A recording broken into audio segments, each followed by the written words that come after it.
Come the season of fall and I gear up to create my famed and glorious Irish mutton stew. This stew is such a hearty broth that the flavors come alive with the spice blends that are thrown in. Cinnamon, nutmeg, clove season this entire stew, warm in nature and perfect for the weather that we are getting into. This can be paired either with a pilaf or just some luscious mashed potato on the side. Let's get to creating this hearty broth now. While there are so many different styles in creating this hearty Irish mutton stew, my style is simple, easy to prepare, everything in a single pot simmering to perfection for nearly an hour.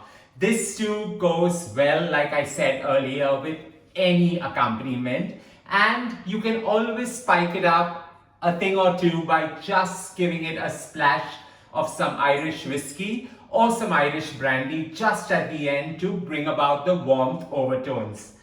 I'm not going to do that because I feel the stew by itself is just perfect. To start off, I'm taking about 70 grams of yellow butter, salted kind, and I'm going to put it into my pot and allow it to gently melt. To that, I'm going to start by adding the whole spices, and that's 1 star anise, few pieces of cinnamon, so about 4 1-inch pieces of cinnamon going right in, and we're just going to allow it to steep. With the butter nicely warmed and the star anise scenting the butter with the sharp overtones that it brings, here I'm using 200 grams of cubed bacon, and this just brings in all that smoky flavor that this stew requires. So we're just going to allow this to saute and get slightly crunchy and then take it out back again. Now as the bacon sizzles and is on the road to get that perfect char, let's get to marinating the mutton. So here I've got about 1.5 kg of bone-in mutton. So while technically this stew is often created with boneless meat, I firmly believe that closer to the bone, sweeter the flesh. So 1.5 kg of bone-in mutton. To that, I'm going to add a nice drizzle of nutmeg. So about 4 grams of nutmeg, just sprinkle it on top and give it a light dusting on the same. With the nutmeg in, and I've just allowed everything to coat the meat, I'm going to add about 1/2 teaspoon of clove powder. So this actually subtly flavors and enhances the entire Irish mutton stew. And this is what actually pairs well with the ginger and gives it that glorious heat. Once you toss this, in goes 1/3 cup of refined flour and allow the meat just to coat. So you can toss it, you can toss it with the ladle, you can just enjoy the entire process, ensuring that the meat is lightly dusted with flour. With the bacon releasing most of its glorious fat and getting nicely charred, I'm just going to take it out along with the spices so that we sear the meat and then finally add back in the mutton. Allow the fat in the pot to get to a near smoking point, and then it's time to sear the lightly dusted meat. So in that goes, and I'm just going right ahead and using my hands so that they get the perfect sear and they get the most amount of surface area exposed out here. The spiced remaining flour goes on top just so that it coats everything, and you don't want to miss out on any of the luscious spice goodness out here. We're just going to allow the meat to brown, sear, and then take it out. Now I allowed the meat to sear for a good 10 minutes because I wanted to get a nice caramelized brown, and this actually helps in giving the stew its pronounced color. Having removed all the sear mutton out, and we're just going to allow it to rest on the side. Now comes to the fun part of creating the hearty broth. So in goes about 1.5-inch cube of ginger, and I'm just going to allow it to saute with all the flavors still intact in my pot, deglazing a bit but not too much. I don't want to add any additional oil out here. Into that goes 2 red chilies that I've finely chopped. This is what will just aid in giving it that perfect heat. You can avoid it or just go right ahead and use some fresh green chilies, some jalapeno peppers, anything that suits you fine. So this goes in and we're just going to allow this to saute.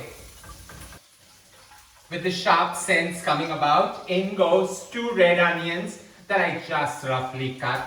You can use pearl onions, you can use the beautiful shallots and create the same result. So just allow the onions to get soft and slightly translucent before adding in the vegetables, the stock and the mutton.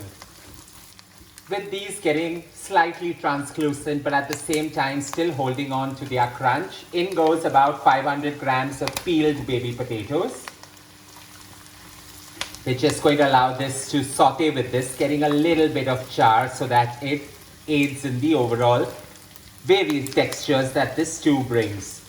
With the potatoes in goes 500 grams of baby carrots, just peeled whole because I want them to retain their shape.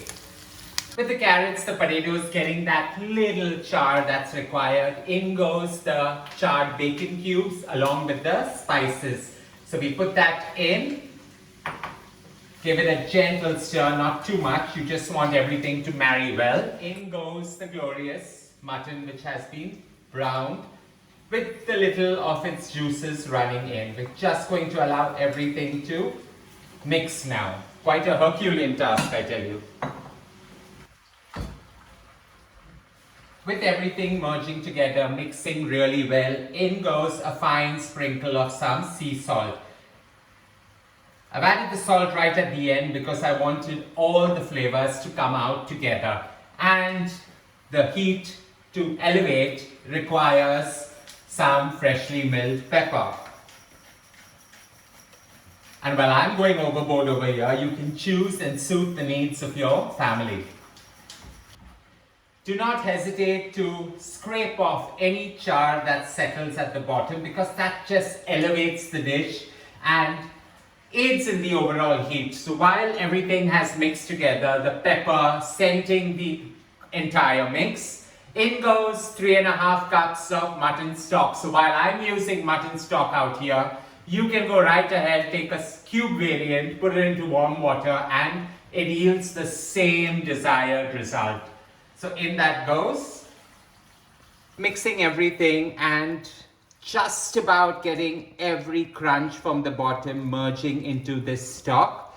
We now need to add half the garnish. So while I've got 4 tablespoons of finely chopped flat leaf parsley, I'm just going to add 2 in to herb the entire mix. A gentle mixing again, and this is what perfect fall weather should be, with large bowls of this, either with some pilaf or just some sardo bread if you could manage to source some. Now with this coming to a slithering boil, all we are going to do is lower the heat and cook it covered for a good 1 hour.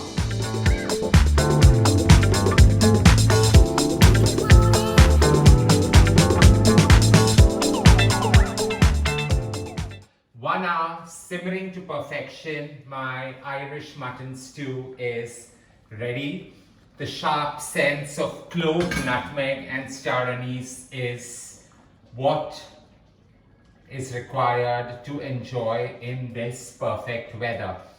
So while I allowed the carrots and the potatoes to cook in the stew, I want a little burst of green, and that comes with these haricot beans. However, I blanch them so that they retain their freshness. So about 150 grams of that going in, and we just switch off the flame. Give it a slight mix, not too much out here. And we garnish it with the remaining flat leaf parsley that I had reserved behind. So about 2 tablespoons going right on top. And this stew is ready to be enjoyed. However, if you let it rest for the night in the refrigerator and reheat it the next day, the flavors get sharper, strong and pronounced.